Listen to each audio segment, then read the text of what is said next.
everyone, welcome to my channel, and today I'm going to be talking about the obsessive compulsive behavior.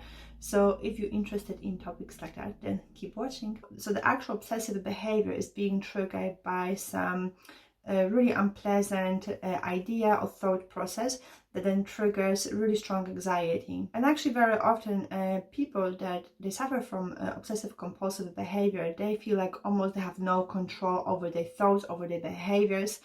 They actually feel like they are driven by the surroundings. But actually OCD can be seen as exaggeration of the normal psychological experiences or worries that get hold of certain people, and over time they just become OCD. And actually, to explain you what I mean by the normal psychological experience or worry, I would just give you an example of a study that was actually conducted in 70s. So in the study, they wanted to see whether there are any similarities or differences between intrusive thoughts that the people who are actually diagnosed with OCD are experiencing comparing to people who are not diagnosed with OCD. So both groups, the OCD and the non-OCD, they were asked to actually written a list of examples of intrusive thoughts that they might be experiencing. And then those lists, they were given to experts who actually work with people who suffer from OCD. And then those experts, they needed to say whether the list belongs to the OCD or the non-OCD group.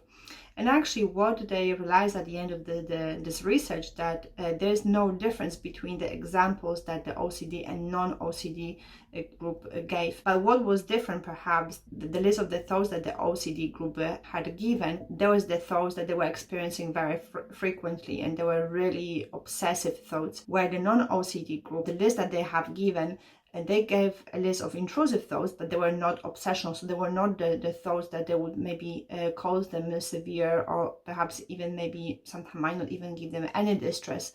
So they were just thoughts, like passing thoughts. But the content of the thoughts, they were actually the same, because the experts, they couldn't see the difference between the OCD and the non-OCD group. So some of the examples that people in both groups they have given, there were, for example, thoughts related to having the urge to hurt animals, hurt people, having these images in your head where you imagine that someone close to you is dying in a car crash, having thoughts related to violence and sex, thoughts that are related to worrying that maybe someone has a terminated cancer, or maybe someone close to them has terminated cancer and they're gonna die soon, having urge to destroy objects, and also having thoughts, content related to harming someone or harming yourself. So for example, having this thought, seeing maybe an incoming train, having a thought that, oh, I'm just gonna jump under the train. And also what is really different about people who actually suffer from OCD when they're experiencing these thoughts is that those thoughts actually made them believe about themselves that they are mad, that they are dangerous,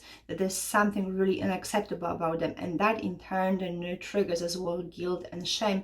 And very often, actually, because of that shame and guilt, people, they don't come and they don't ask for help in therapy. And very often what happens as well, that the people who suffer from OCD, they really try really hard to get rid of these thoughts, because they feel so guilty, they feel sometimes so much shame because of all these different obsessional thoughts, that they really try to get rid of them. But it's actually impossible to get rid of them. What is possible, actually, is possible to give them less importance, so treating them as more as passing thoughts, because the more we try to get rid of those thoughts, the more importance we're giving them. And that what that does then, it actually makes this thought to persist even more. And some researchers, they actually believe that those intrusive thoughts, they come from unconscious mind, and then our conscious mind they need to choose what thoughts gonna choose to act upon them, what thoughts gonna choose to dwell on. And the thought that we tend to choose more to dwell on, they tend to stick around more as well. So it is actually impossible to stop thinking. It is actually impossible to stop certain intrusive thoughts, but we can only learn how to ignore them, how to not respond to some of these thoughts. And that is only when they're gonna become less louder, and obviously that's when they're gonna create less stress for us. So yes, if you found this really short video any helpful, then please like it, subscribe. I will see you next one then. Bye.